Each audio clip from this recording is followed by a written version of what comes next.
Races are awesome. I think they're fantastic. So bringing it back was 100% based on fan feedback. Certainly some internal desire as well. It's always expensive because our frames are very different. Elves are thinner, we're not really taking any shortcuts.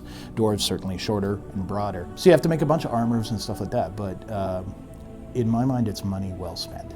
Because we moved the date, we were able to bring it back. We basically just had the time necessary to bring it back. I think it's really important. We have a lot of players very passionate.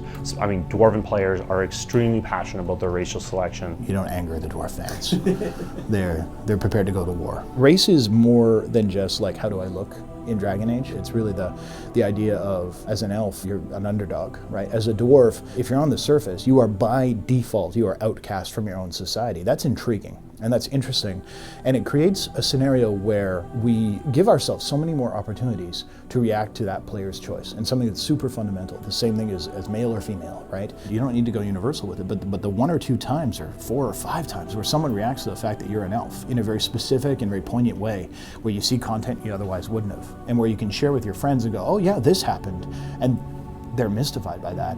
It's gratifying as a designer. I think it's gratifying as a player. And I think it lets us color your experience from kind of the word go, right? Okay, I want to be this kind of character. And it goes well beyond statistics. We respect it in the story. Really, the interesting opportunity here is because of the core tenet of the story is about the Inquisition. This is something that, while it is created in opposition to the church, it's created from a moment that is very driven by something the church is related to.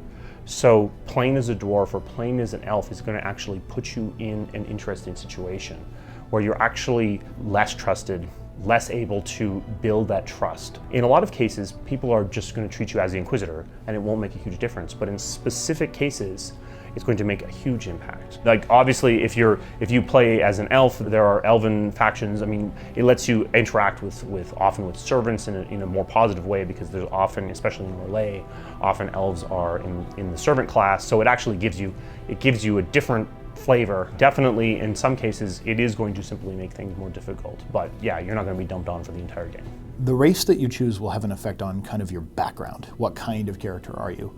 As well, whether or not you're a mage will have a pretty significant effect, because mages are in a very special circumstance. And that, I think, will give some really cool mid-game reactivity, but the starting point is pretty unified. More and more, I think that it's fair and it's honest to try not to, I don't want to overpromise and underdeliver.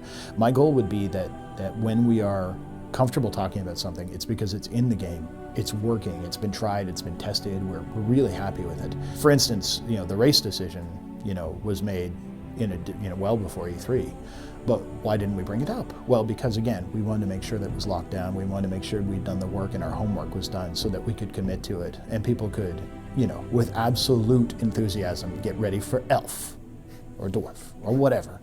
Yeah.